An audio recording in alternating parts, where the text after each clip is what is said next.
ankle belt. It's going to be submission from mount, okay? So I've got my opponent mounted here, however I get to this position, okay? A couple points, right? Anytime you try to do a collar choke from the mounted position, you're giving them basically an oompa roll, right?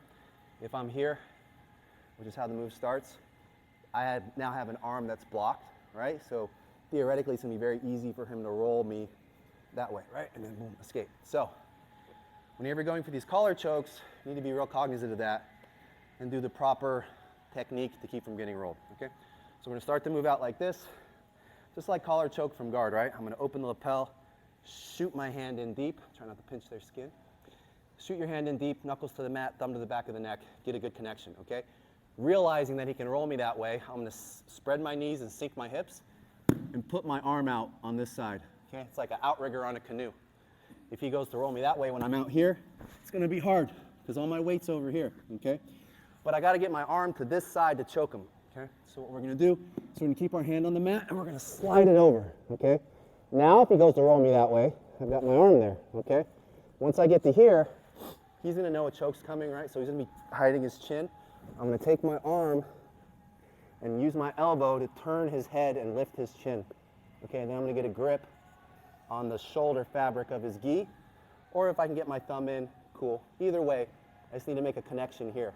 I'm using my elbow and my forearm to lift his throat. Okay, once I get to here, I'm still at risk of being rolled, so I'm going to make a third connection with the mat by putting my head on the mat. Okay, now I'm going to pull and cast with my forefinger grip and use my elbow and my forearm to apply pressure to his carotid with the other one.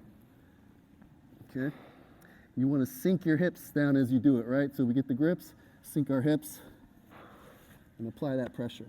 Okay? So same thing other side, flip it open. Sorry about the pinching of the skin. Shoot our hand in deep. Okay? Nice outrigger here so he can't roll me. Bringing my hand over. He's blocking. I'm going to use my elbow to open up that carotid, get that shoulder grip. Head to the mat, sink my hips, and then choke.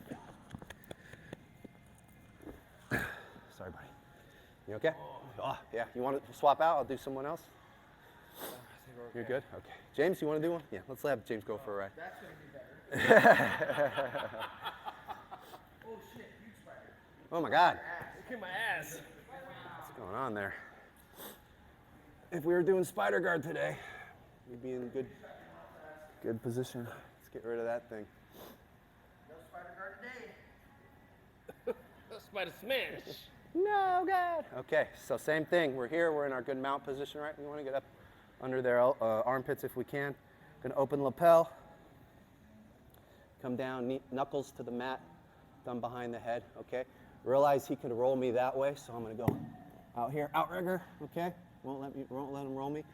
Mop the mat with my hand. If he hides his chin, no worries. I'm using my elbow to turn his chin towards the choking hand, okay? That's going to lift his chin up and give me access to this carotid. I get a good grip on the collar, plant my head, sink my hips, and then choke. You all right, buddy? Yeah. Okay, so It works. It's enough punishing you guys for one day. Any questions? Yeah? Okay. My question Partner up. was it there first, or did it crawl at it? The spider. All right, let's partner up and run it. 1, 2, 3.